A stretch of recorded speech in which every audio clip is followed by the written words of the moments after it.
Good afternoon. Okay, just a couple items for you all at the top. Another update on the hurricane. The continuing focus on the ground is on power restoration, as nearly 1 million customers in Louisiana, more than 40% of the state, remain without power in the middle of a heat advisory. While progress has been made in Mississippi since yesterday, 30,000 customers there still do not have electricity, and power restoration in parts of Louisiana could take weeks as crews assess the full extent of power system damage. To help accelerate these efforts, the President spoke with CEOs of the largest energy companies in the Gulf Coast yesterday and committed the full weight of the federal government to providing resources wherever they are needed. As part of that, the federal government is sharing aerial and satellite imagery to support damage assessments, helping with debris removal and traffic control so restoration workers and equipment can get access to downed wires and poles, and expediting permitting for rerunning of transmission cable across the Mississippi River and for standing up transmission towers. Federal personnel from DOE, the Army Corps of Engineers, and across government are on the ground assisting efforts, along with, as I've noted previously, 25,000 linemen. Lack of power and damage to the healthcare facilities in Louisiana remains a significant problem. We are prioritizing the deployment of generators to locations most in need, and about 1,800 patients as of today have been evacuated from healthcare facilities with the help of additional ambulances that were pre-staged by FEMA. Cell service also remains an issue, as it has been over the course of the last couple of days, and the FCC is working directly with wireless carriers and has deployed staff to Louisiana to prioritize recovery efforts. We know this has been incredibly difficult, continues to be for many people who had to evacuate because of the storm, and we continue to encourage individuals from impacted areas in Louisiana to apply for federal assistance. More than 31,000 households in Louisiana have already received a one-time $500 payment to support critical needs as a result of the major disaster declaration the President approved. I'd also note, this just went out, but in case you haven't seen it, on Friday the President will travel to New Orleans, Louisiana to survey storm damage from Hurricane Ida and meet with state and local leaders from impacted communities. We're just finalizing the details of this trip, so as more become available, we'll share them with all of you. Also wanted to note that today, the White House and agencies across the federal government, including HUD, Treasury, and the Federal Housing Finance Authority, are announcing steps that will create, preserve, and sell approximately 100,000 additional affordable homes over the next 3 years, with an emphasis on lower and middle ends of the market. These steps leverage existing authorities and dedicate additional resources to affordable housing. Specifically, they will boost the supply of quality, affordable rental units by increasing the financing available through HUD, Treasury, and FHFA programs for affordable and targeted housing production, including a relaunch of the Federal Financing Bank's risk-sharing program, expanded support for low-income housing tax credit, and increasing access to the Capital Magnet Fund. This will boost the supply of manufactured housing and 2 to 4 unit properties by expanding financing through Freddie Mac, which, along with existing policies, will enable more Americans to purchase homes.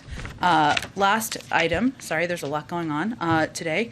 Today, the White House, Treasury, and Code for America, a civic technology nonprofit, announced the launch of a new mobile-friendly and bilingual child tax credit CTC sign-up tool that is mobile-friendly and available in Spanish to make it even easier for more Americans who do not regularly file taxes to claim their child tax credit. And as you know, this has been an ongoing effort of this White House and the administration to reach every single person we can who's eligible, even if they are non-filers. We will link this new tool through childtaxcredit.gov, while the Code for America tool is an important and necessary resource to help more families this tax season. Treasury remains committed to creating a permanent, fully resourced, multilingual, and mobile-friendly government sign-up tool. That is a process that is underway. That is all I have to highlight for you this morning, or this afternoon. Go ahead, kick us off. Great, thanks, Jen. 2 subjects. First on COVID. In Louisiana, state data suggests that about 10% of hospitalized patients are vaccinated. Is it still accurate to call COVID a pandemic of the unvaccinated? And could that phrase that's been deployed frequently by the White House possibly be counterproductive at this stage to protecting some Americans? Well, I would say first, we continue to track data closely through the CDC and all of our health and medical experts who do show that across the country, the vast majority of those who are hospitalized, vast majority, are individuals who have not been vaccinated. That has not changed. And any health and medical expert, whether it's Dr. Fauci, Dr. Collins, Dr. Walensky, will tell you that vaccination is very effective in protecting from hospitalization and death and serious illness. That is our objective, is to save more lives. So that hasn't changed our messaging. Secondly, obviously in Texas with the law with regard to abortion, the president said in a statement he will protect and defend Roe versus Wade. How does the administration plan to do that? Well, we put out a statement from the president this morning, but let me just reiterate some of the key points, and I will, of course, answer your question. As the president said this morning, its extreme Texas law blatantly violates the constitutional right established under Roe v. Wade and upheld as precedent for nearly half a century. It will significantly impair women's access to the health care they need, particularly for communities of color and individuals with low incomes.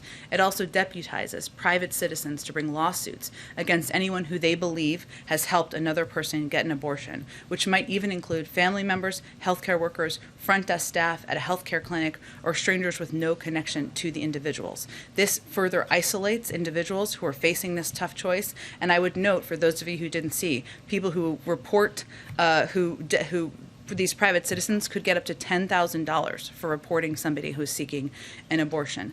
So our focus and the president's focus is to reiterate our deep commitment to the constitutional right, of course, established by Roe v. Wade nearly 5 decades ago, and to continue to call for the codification of Roe, something that the president talked about on the campaign trail, the vice president talked about on the campaign trail, and this highlights even further the need to move forward on that effort.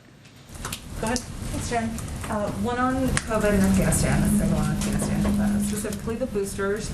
President Biden has pledged to follow the science in the fight against COVID, though some experts have expressed some concern. The decision to make boosters widely available this September is a bit premature, and that it was made before health experts were able to fully weigh it. So here's my question. What can you tell people who are concerned that the desire to get ahead of the virus has actually put us out in front of the science instead? Well, first of all, we always lead with science. And let me just reiterate some things for anyone who's expressing a concern. This was a decision made by and announced by the nation's leading public health officials, everyone from Dr. Rochelle Walensky, the head of the CDC, Dr. Janet Woodcock, acting FDA commissioner, Dr. Francis Collins, NIH director, and Dr. Fauci, director of the National Institute of Allergy and Infectious Diseases. They reviewed mountains and mountains of available data on vaccine effectiveness and made a clinical judgment that boosters would be needed and announced a plan to begin them in September, subject, of course, to the FDA and CDC processes to continue. We also know that there needs to be a plan in place to implement these booster shots around the country. But I will tell you that this was a recommendation made by our nation's leading health experts based on mounds and mounds of data. There will still be a final piece of this process that will be seen through, but our responsibility and our objective is to save more lives, protect more people, and as soon as this data, the science made clear that boosters would help do that, we wanted to put that information out to the public. The September 20th date, is that firm, that date to roll out boosters, is that a firm date? Well, it's based on and pending the final, subject to the final FDA and CDC processes, yes. Okay, and then one on Afghanistan. There's some reporting that we'd like to confirm regarding a call in July, between President Biden and former Afghanistan President Ghani. One, that both leaders appeared completely unaware that the Taliban would take over, and secondly, that they discussed plans to project that Afghan forces were still in control. Is that accurate? Can you tell us a little bit more about that call? Well, I'm not going to get into private diplomatic conversations or leaked transcripts of phone calls. But what I can reiterate for you is that we have stated many times that no one anticipated, the vast majority, I should say, there may have been individuals and agencies, so I don't want to eliminate that option, but our national security team and no one in Congress Or I would say most people out in the public anticipated that the Taliban would be able to take over the country as quickly as they did, or that the Afghan National Security Forces would fold as quickly as they did. So even the content of the reporting is consistent with what we've said many times publicly. I'll also note something that the president said in his press conference around the same time of this reported phone call. The Afghan government and leadership has to come together. They clearly have the capacity to sustain the government in place. The question is, will they generate the kind of cohesion to do it? And what the president conveyed publicly, and certainly privately as well, repeatedly to Afghan leaders, as did our national security officials, is that it's important that the leaders in Afghanistan do exactly that, lead, and show the country that they are ready to continue to the fight against the Taliban, that they have the will for the Afghan National Security Forces to continue that fight even as our U.S. forces leave.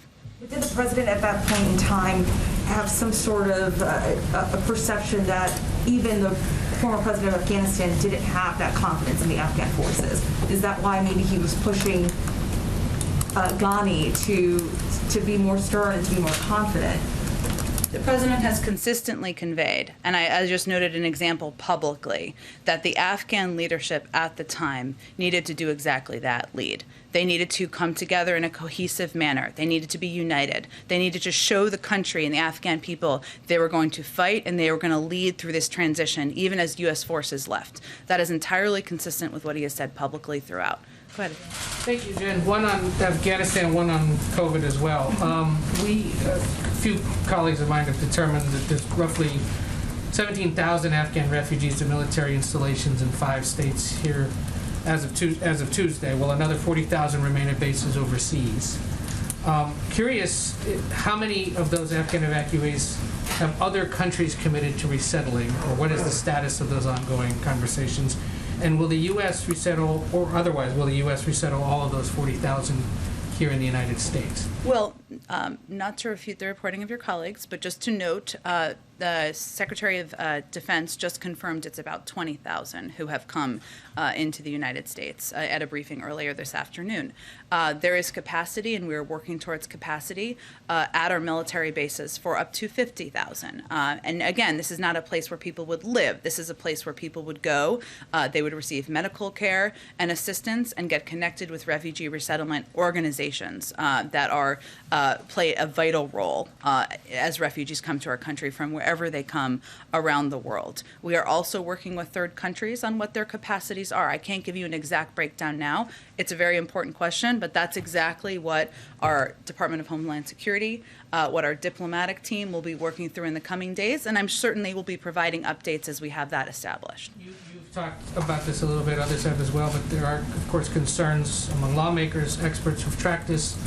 They're saying previous arrivals of large numbers of refugees from different parts of the world, inevitably there may be a handful, small handful, who are eventually deemed a security risk of some kind. What reassurances can you make about the screening process and the attempts to make sure that somebody like that doesn't make his or her way here? I can absolutely assure you that no one is coming into the United States of America who has not been through a thorough screening and background check process. And there are many individuals, as you noted, who have not been through that process, and they have gone to lily pad countries as that process has been completed. It doesn't mean that that's because there's a flag. It means they have not completed their paperwork, and we were working to save tens of thousands of people, hence we evacuated them to these third countries. And then on COVID, is there any update on the U.S. decision to keep Europeans and Canadians from visiting the United States? There were a few public messages from ambassadors here in Washington, the EU ambassador, the Polish ambassador, among others, saying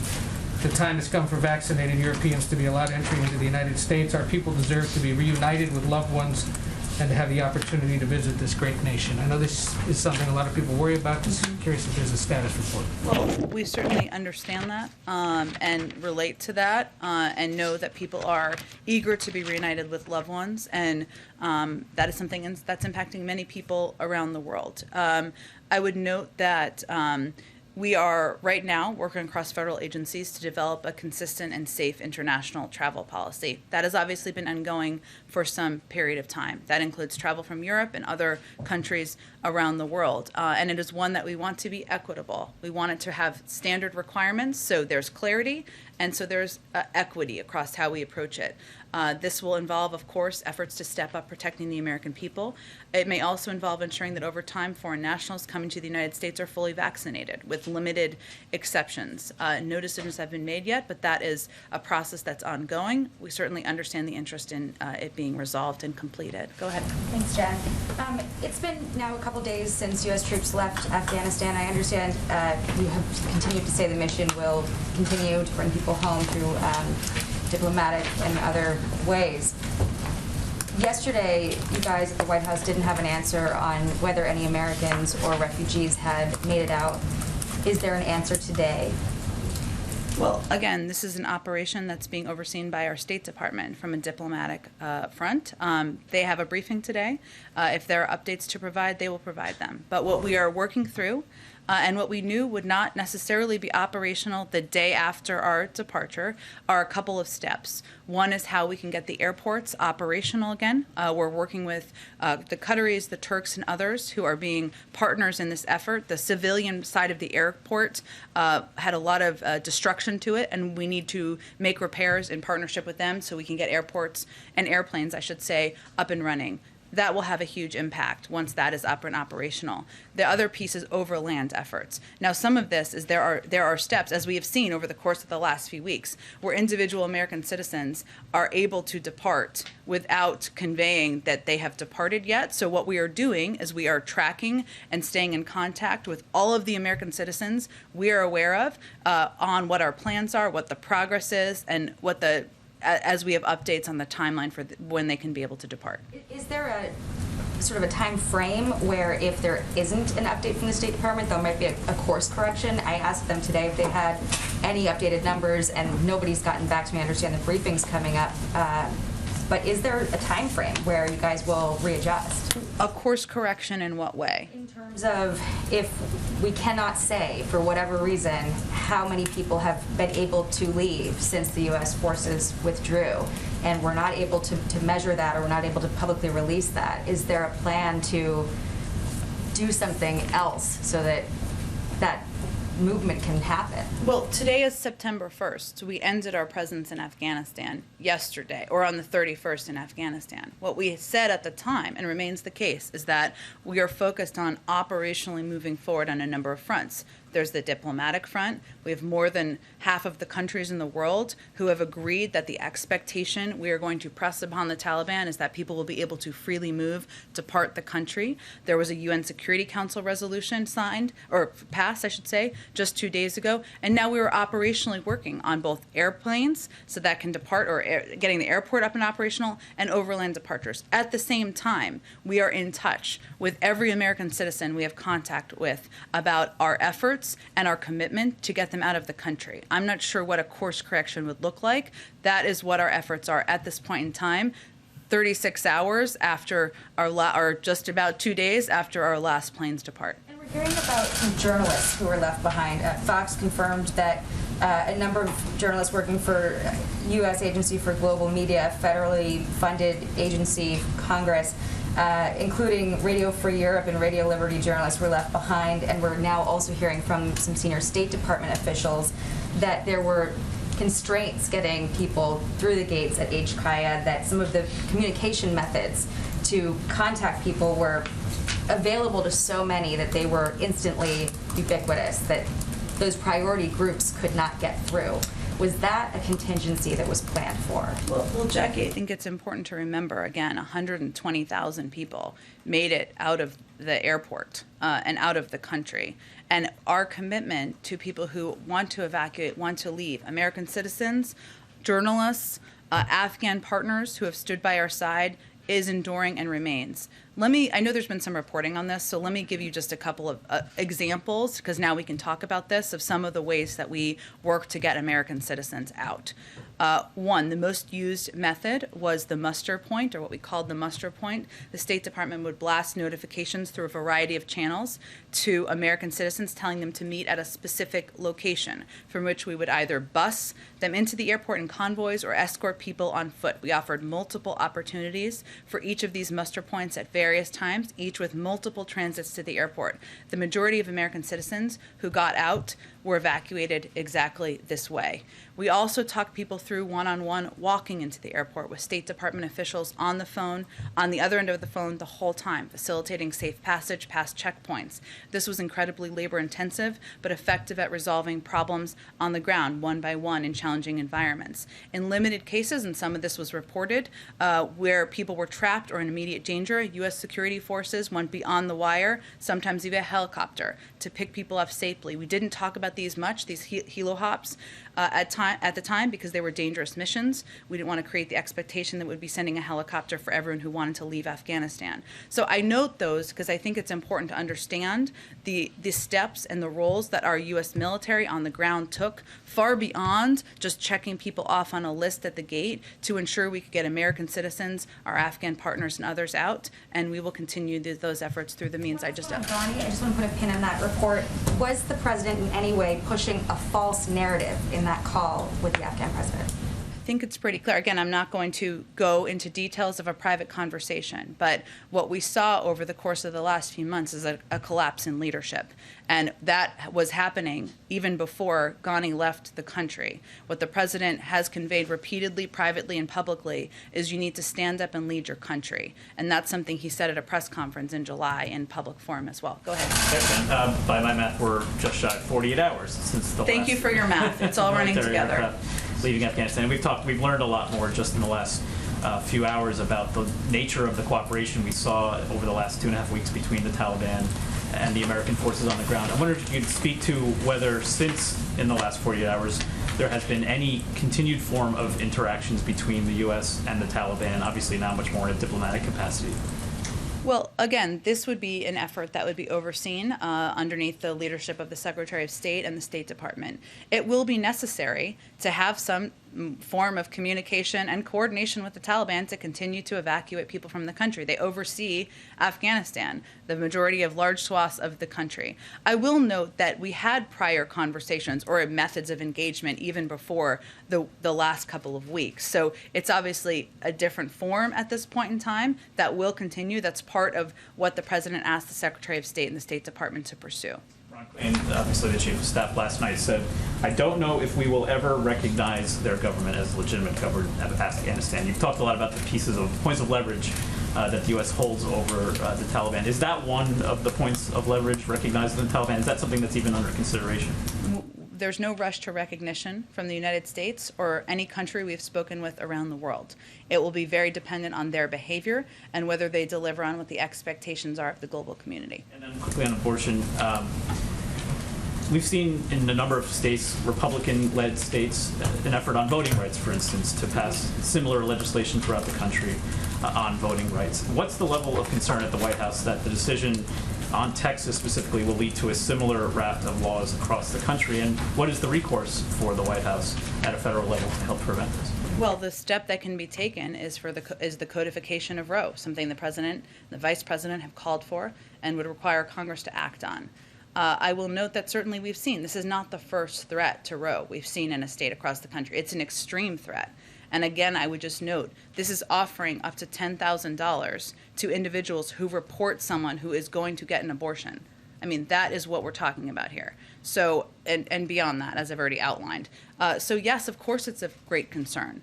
And of course it's of great concern because this is not the first time that there have been efforts by some in the country to prevent a woman from having the right to choose. Go ahead. Quick follow-up on the discussion about leverage.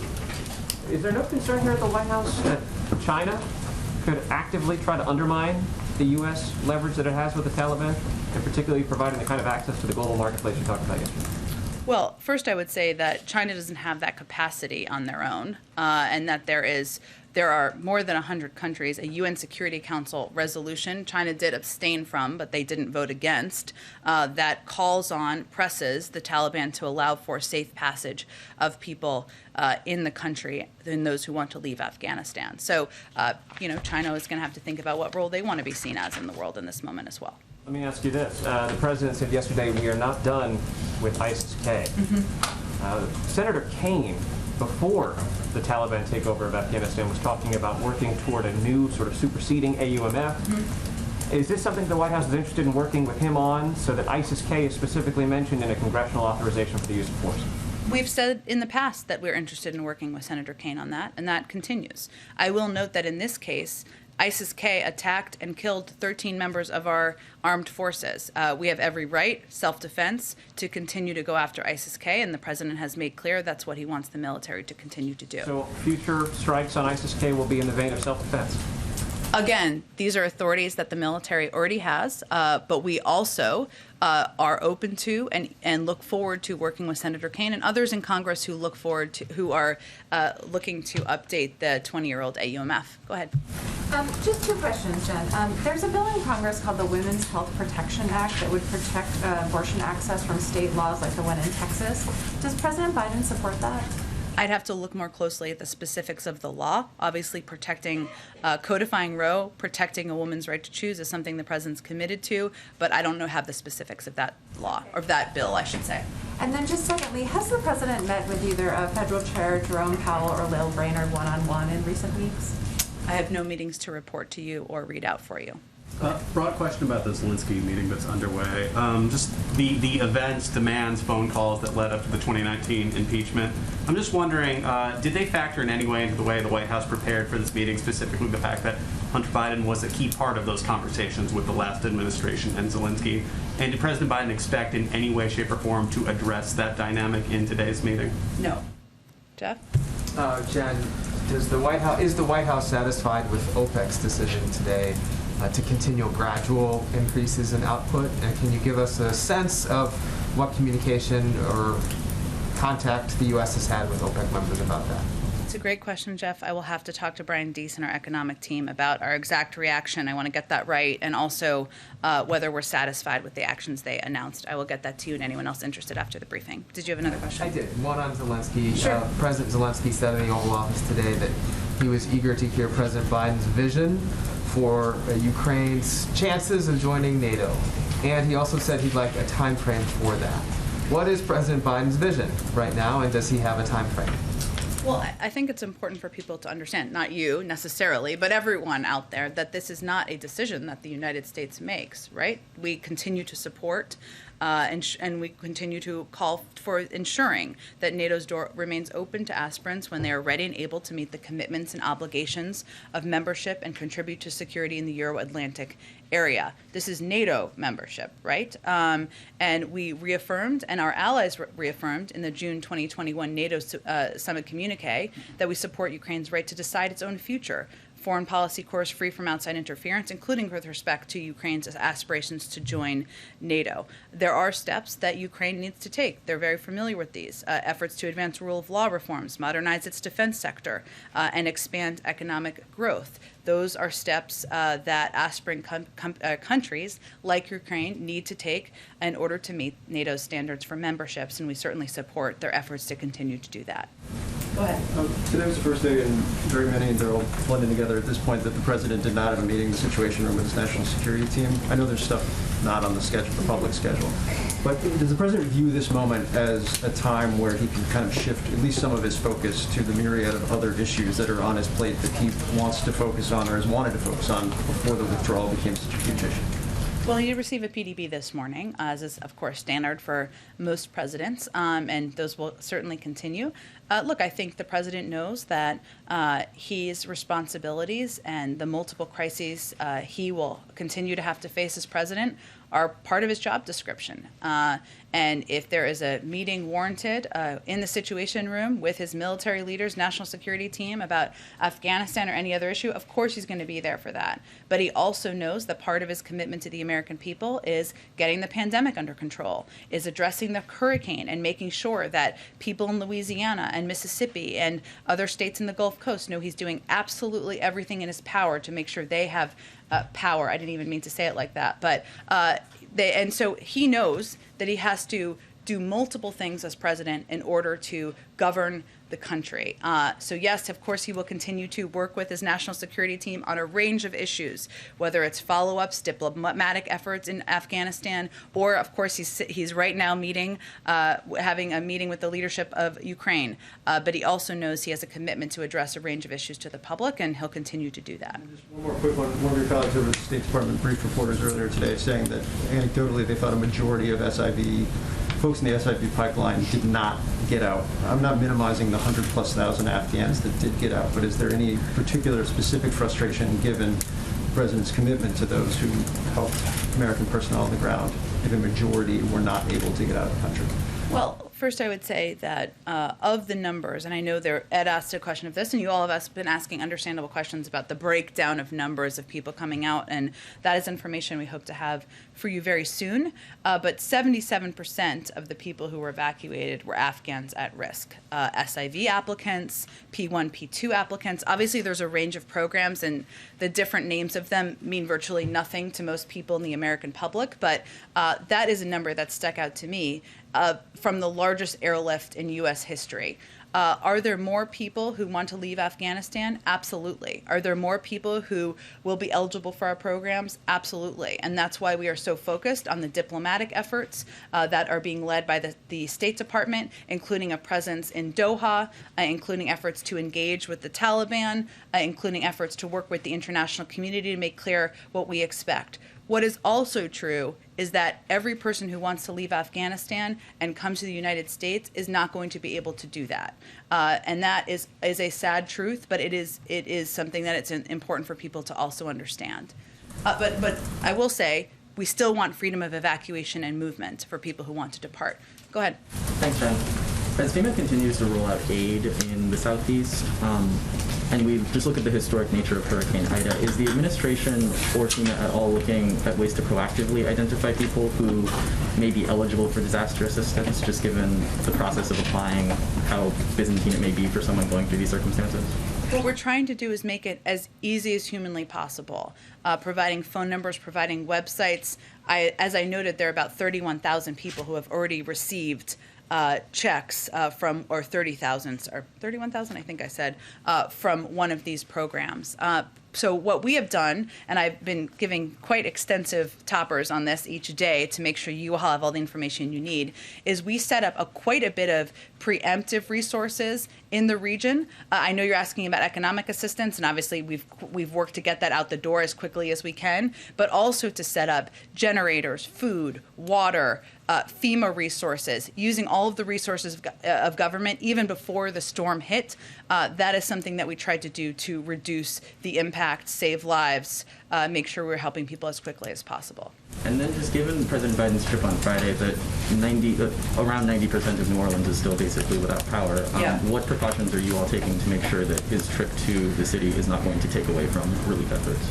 First of all, we absolutely would not go if it would take away from relief efforts. And this is a trip that is being planned in close coordination with leaders on the ground to ensure it's the right time to go. But we are not going to go to any part of the state or visit any community where we would take away from relief and restoration efforts. I'd also note, as I said, at the beginning of this briefing, the president also spoke with the CEOs of the largest energy companies in the Gulf Coast yesterday and committed the full weight of the federal government. We know he knows how important it is for people to get power back on. That is air conditioning at a time where it's 90 degrees, right? That is people being able to be in their homes. Maybe they're in hotel rooms right now and they can go back. There's a range of reasons why, of course, turning the power back on is vital to the people of the state. We've seen some success in Mississippi, but he is pressing on that with every lever of the federal government.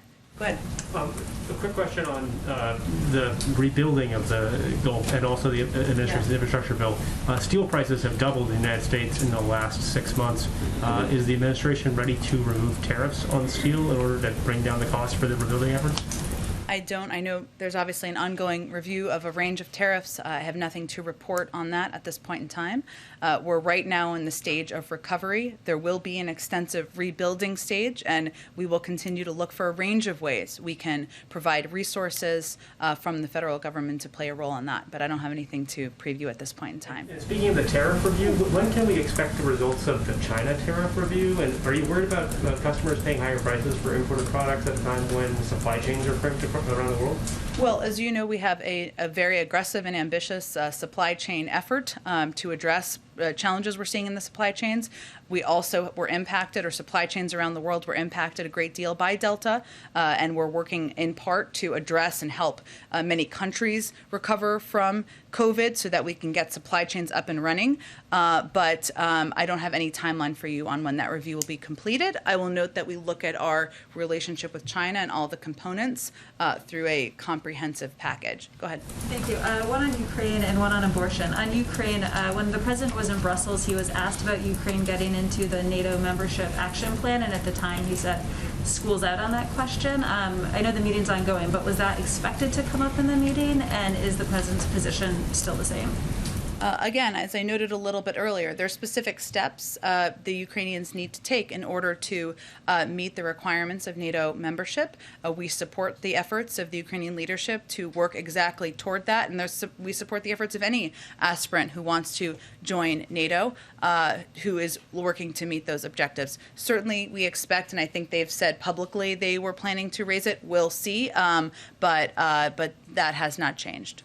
On abortion, some activists today have noted that the statement you put out on behalf of the president did not offer any specific agenda of what's next, or again, specifically how the administration plans to push back against the Texas law. So I just wanted to give you a chance if there are any specifics or internal planning to share that now. Well, as the president committed on the campaign trail and remains committed to now, codifying Roe v. Wade as the law of the land is something that Congress can do. He will continue to push them to do, and that is a specific course of action that can be taken to help protect from these type of lawsuits in the future. Is there anything else beyond that? I can't speak to any actions of the Department of Justice. They're independent. I don't have anything to preview on that front. Go ahead. Has the administration explored whether to grant Afghans living in the United States, including refugees, temporary protected status? TPS status? Well, many of them are here because they were eligible for SIV programs or eligible for refugee programs or a range of programs that were in existence specific to Afghanistan. So I don't have anything to preview on that front, or I'm not aware of a consideration of that. Go ahead. Thank you. President Biden will be 79 years old on November 20th. During the campaign, there was a lot of talk about how old he is and how he will not be able to survive at the White House, especially in time of crisis. But we've seen him during this crisis, the COVID crisis, the hurricane crisis, the Afghanistan crisis. Do you think that people those who call him Sleepy Joe, should apologize to him? I don't think we're looking for an apology. I think we're looking for allowing the president to continue to address multiple crises at a time, which is exactly what he's been doing over the past few weeks. Go ahead. I think we got to keep going here. To come back to Texas again, so on one of those specifics, advocates are calling for the administration to lift restrictions on the abortion pill as more states, as was mentioned, are expected to follow Texas's lead. Is the administration going to do that? I think that's a decision that would be made by FDA, no? So that would be a decision made by FDA. So that's still working through the process? FDA is an agency that makes their own decisions. One more. Go ahead. Also, this has prompted many Democrats to look back at whether the Supreme Court should be reshaped. Has the president's position changed on that, on expanding the court? As you know, there's an ongoing court reform committee that has been meeting. It's a diverse group. They're considering a range of issues and topics, including what the future of the court looks like. I think the president will wait for that process to complete before making any evaluations. Go ahead, Karen. And to follow some of these, are there steps that the administration is taking right now to work with Congress to advance legislation? You know, you're saying the president will continue to call for the codification of Roe, but is there something that this White House is actually doing right now on the Hill? Well, it requires members of Congress themselves to voting to codify, right? But of course, in the range of conversations we have from senior leaders in the White House, there's no question that this is a topic and will be a topic given the ruling or given the news this morning in these conversations with members and their staff. Vaccine rates. The White House COVID team has been touting some pretty good numbers on vaccination rates. Jeff Zients said the other day that there were 4 million more shots in August compared to July, more first shots. What does the White House think is driving that right now? And is there something specific that the federal government is doing to see that difference from July to August?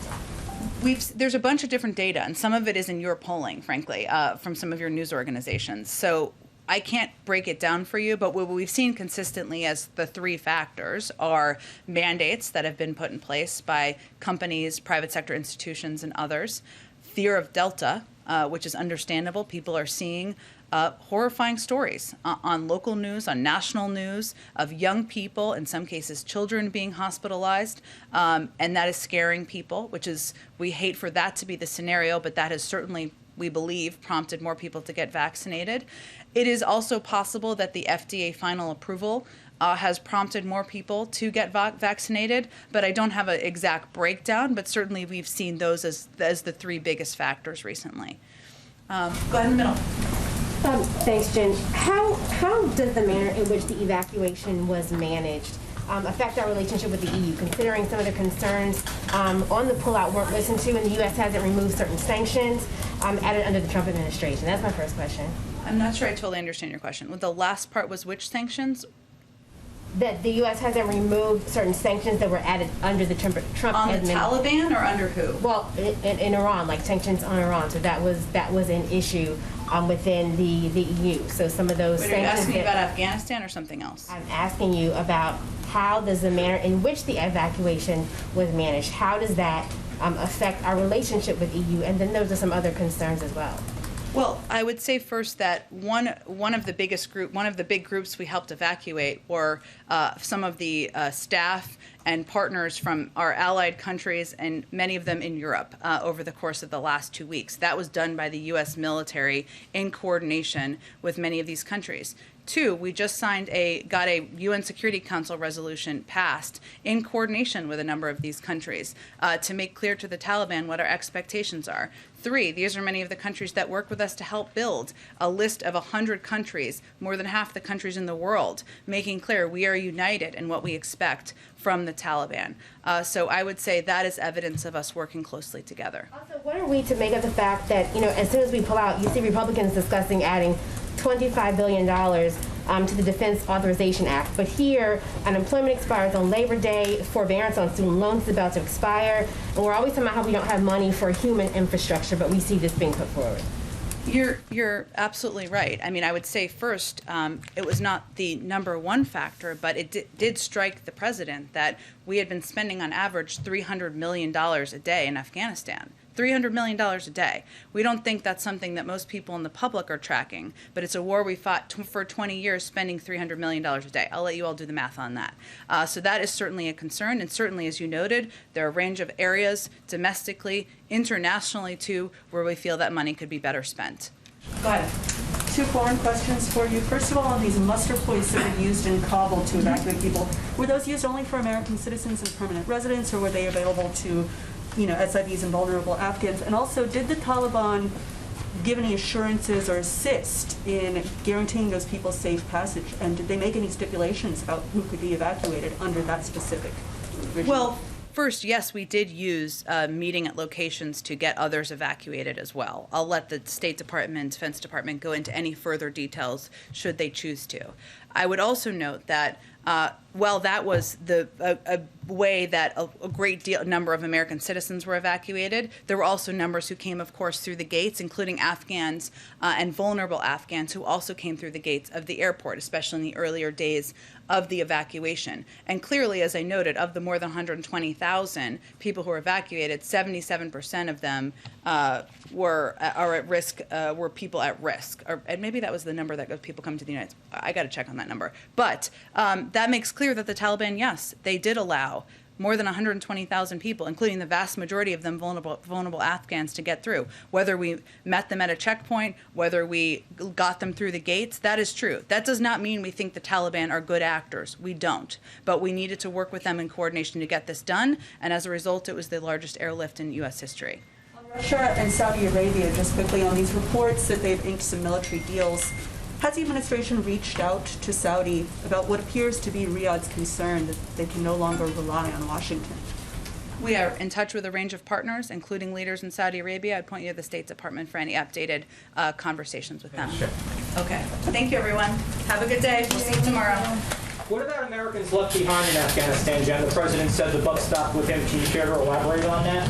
What does the president plan to do to get Americans back home? He also said yesterday he's getting them home, and we're going to do exactly that. Thank you, Jen.